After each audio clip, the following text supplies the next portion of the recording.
Dobrý deň, dovolte mi predstaviť moje 4 hrdinky, ktoré ma veľmi ovplyvnili a prinášam vám ich. Silné ženy ako napríklad Arya Stark z Game of Thrones, June Osborne z Handmaid's Tale, Penelope Featherington z The Bridgerton a nakoniec Hermiona Grangerová z Harryho Pottera.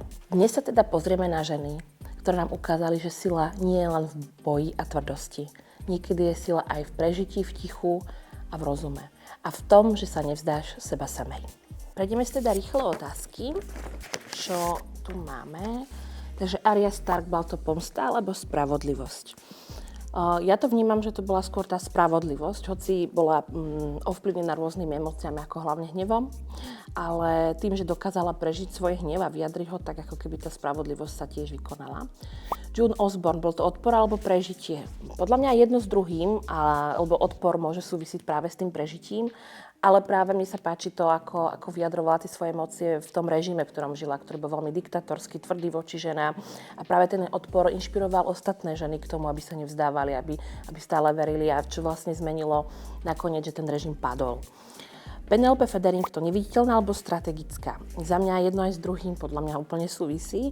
A možno tí, ktorí ste videli Bridgerton, ste pozorovali, že ona nebola nejaká krásna žena, hej, mala nejakú, dajme tomu, nadváhu a tak ďalej, ale práve v tom spočívala tá sila, že to dokázala využiť, hej.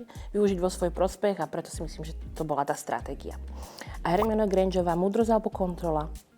Mnohí si predstavia, že Hermiona je tá najmúdrejšia z tých troch a keby tá Hermiona tam nebola, no tak tá trojica by ani nefungovala. Ja si myslím, že ona skôr bola taký tmel, že dokázala priniesť to spojenie medzi Ronom a Harrym a zároveň bola taká, ktorá vždy sa snažila nájsť odpovede. Takže za mňa to bola tá múdrosť. No a teraz si pôjdeme teda pár otázok, ktoré si možno kladie mnohí z vás, ktorí o týchto hrdinkách počuli alebo čítali alebo videli. Je lepšia sila alebo obranný múr? Niekedy sa to ako keby nedá vylúčiť. Ja si myslím, že ten obranný múr je vhodný v niektorých situáciách, kedy tí ľudia alebo to okolie nereaguje. Tak tedy ako keby vhodné si vystaviť nejaký obranný múr. Ale práve tá sila nám dá ako keby možnosť prejaviť to, čo sa nám nepáči a to, čo by sme potrebovali možno od tých druhých, od toho okolia. Takže sila obranný múr ide ako keby v ruke. Tvrdosť alebo hranice? Za mňa určite lepšie si nastaviť tie hranice, lebo tvrdosť ja vnímam už tak ako keby odpojenie od seba. Hej? Že keď je niekto veľmi tvrdý, tak je taký ako keby zatrpnutý, ako keby neverí v nikoho a v ničoho a tým pádom je to možno spojené s tým, že kedysi mohol veľmi veľa dávať alebo možno veľmi veľa brať a chýbali mu práve tie hranice. Preto sa preklopí práve do tej tvrdosti. Odvaha alebo zúfalstvo? Kedy som čítala taký pekný citát, že odvaha není nemať strach, ale vedieť, že ho máme a napriek tomu kráčame ďalej. Takže ja si myslím, že to tiež je ako keby spojené s niečím. Hej? Že na to, aby sme mohli byť odvážni, musíme pocítiť ten strach a možno aj to zúfalstvo, že sa nám niečo deje. Ale keď si to dovolíme prežiť, potom vieme aj prežiť tú odvahu. Takže za mňa odvaha je taký ten krok k tomu, aby sme sa pohli ďalej. Prežitie alebo život? No, to je tiež dobrá otázka. Ja si dovolím povedať, že veľmi veľa ľudí ako keby skôr prežíva, ako žije. To je možno tvrdé vyjadrenie, čo som teraz povedala. Ale na to, aby sme mohli zavnímať, čo vlastne v tom živote chceme robiť, musíme najskôr prežiť. Hej. Že veľa ľudí si nemôže dovoliť základnú zdravotnú starostlivosť alebo napríklad terapie, čo je podľa mňa veľmi zlé v tejto spoločnosti, preto to prežitie je o tých základných ako keby existenčných potrebách a ťažko sa môžem s niekým rozprávať o nejakom duševnom zdraví v pohode, keď žije na ulici napríklad. Hej. Takže pre mňa to prežitie je vyslovený základ a potom, keď toto máme nejako zastabilizované, tak môžeme sa baviť o tom živote. Ticho alebo potláčanie. Veľmi veľa ľudí, je to aj taká obrana, že potláča svoje emócie, pretože je ťažké ich prežívať znova a znova. A hlavne tie bolestivé emócie. A častokrát potom ideme do takej izolácie, až do takého ticha. Ale ticho nemusí byť len zlé alebo také izolujúce, práve naopak môže byť veľmi posilňujúce. Takže za mňa je to ticho určite lepšia voľba ako nejaké potlačanie emócií. Mnohí si myslia, že keď potlačím tú emóciu, tak vyrieším ten problém. Ale práve naopak, on sa objaví možno v nejakej inej miere, v nejakej inej oblasti. Takže práve to ticho môže byť taký nástroj a prostredie na to, kde tie emócie môžem prežiť. Keď sa ich napríklad bojím alebo hanbím prežiť niekde inde. Sebahodnota alebo potreba byť prijatá. To je veľmi dobrá otázka, na ktorú sa možno ťažko hľadá odpoveď a ono súvisí jedna s druhým. Že keď som prijatá, tak mám tú sebahodnotu. Keď som nebola v detstve alebo niekedy v tom živote prijatá, tak tá sebahodnota ide dole a je veľmi, veľmi nízka. Potom mám takú možno náklonnosť alebo taký ako keby také vedenie byť taký people pleaser alebo tak vyhovujúci človek, ktorý stále hľadá niekoho, kto by mi tú sebahodnotu dal.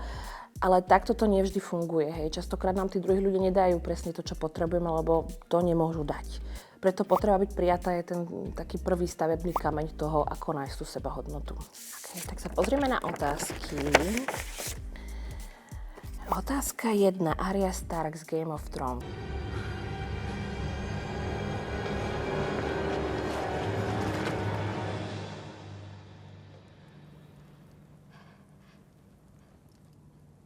When people ask you what happened here, tell them the North remembers.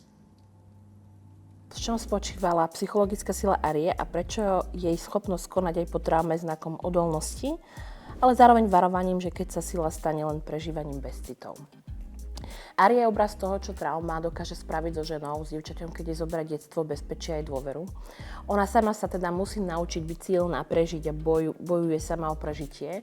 Ale vidíme aj tú takú druhú stranu odolnosti, že na to, aby to všetko dokázala, musí sa totálne odpojiť od tých emócií.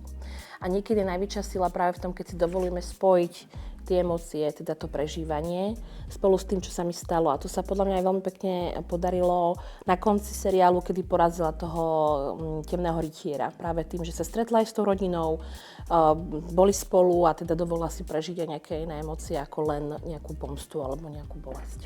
Poďme na otázku 2. June Osborne z Handmaid's Tale.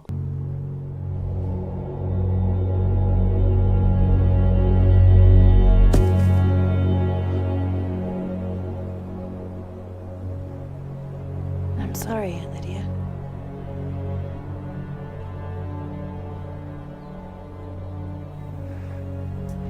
Ako June ukazuje, že sila nie je len odvážne rozhodnutie, ale aj vytrvalosť deň po dni a prečo je schopnosť nezradiť svoje vnútorné ja aj v extrémnom útlaku najhlbšou formou psychologickej sily. June nebola silná práve preto, že by sa nebála, ale naopak, ona vyjadrovala všetky typy emócií, hlavne aj ten strach, aj tú lásku, aj všetko, čo prežívala. A práve to, že vyjadrovala tie emócie, si ako keby nenehala vziať tú identitu, lebo vedela, kým je a kto je. Vďaka tým svojim emóciám, tým, že ich prežila, vedela aj pomenovať, kým v skutočnosti je. Nie, čo ten systém sa jej snažil nahovoriť, ale práve to, čo ona skutočne chcela žiť a žila. A to je veľmi podľa mňa pomohlo sa ako keby vzoprieť aj voči takému útlaku, aký bol ten systém z Handmaid's Tale, ktorý sa teraz možno javí, že to nebol len science fiction, ale žiaľ nejaká možno najbližšia realita. Takže toto pre mňa je to veľmi veľká hrdinka, ktorá dáva najavo všetky emócie, sú veľmi vítané, veľmi vhodné, aby sme stratili samých seba. Tak poďme sa teraz pozrieť na otázku 3, trošku zajdeme do inej doby a to je Penelope Featherington s Bridgetom. You have the choice to be any kind of person you wish to be, while the only choice women have is to conceal the parts of ourselves the world will not accept. You are her. There is no separating you from Whistledown. V čom spočíva silná Penelope? Prečo je jej tichá inteligencia schopnosť prežiť spoločnosti, ktorá ju zneviditeľňuje znakom vnútornej hodnoty a nie slávosti? Penelope je typ síly, ktorú veľa ľudí ako keby podceňuje. Nie je nejaká hlasná hrdinka, nie je ako June Osborne, ktorá ide a búši a prejavuje všetky emócie, práve naopak. Ona je hrdinka, ktorá sa snaží tie emócie prežívať práve tým, že píše Lady Whistledown, ktorá teda hovorí o tom, čo vidí a cíti bez takej pozlátky. Hej? Že väčšinou tá spoločnosť, myslím, že aj tá súčasná je taká, že nehovorí napriamo o veciach, ktoré cíti a vníma. A z toho potom vznikajú rôzne nedorozumenia, rôzne konflikty a práve Penelope to vidí a vníma a napíše to. V dobe, kedy povedať niečo takéto, napísať niečo takéto bolo hrozne zlé, alebo ako by som to možno nazvala. A práve v tom spočíva jej sila, že ona takto prežíva tú svoju emóciu. Hej, že to napíše, že to vyjadrí.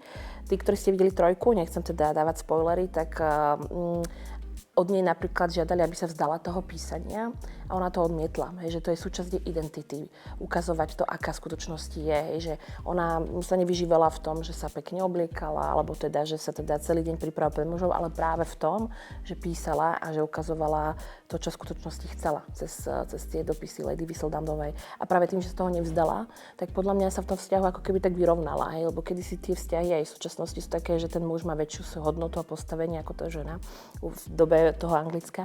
A práve tým, že sa nevzdala toho svojho ako keby nastavenia a toho, čo milovala a povedala, že buď budeš ma rešpektovať takú, aká som, alebo nebudeme spolu, tak ako keby sa vyrovnali tie pozície, čo bola podľa mňa veľmi krásna ukážka, ako sa to dá v tom vzťahu byť, že byť spolu, ale zároveň sa nejako nepodrážať alebo nejak nenútiť toho druhého, aby sa prispôsobil. Poďme na jednu mojej z obľúbených hrdiniek, ktorú verím, že mnoho ľudí pozná, Hermiona Grangeová z Harryho Pottera. You foul, loathsome, evil little cockroach! Hermione, no! He's not worth it.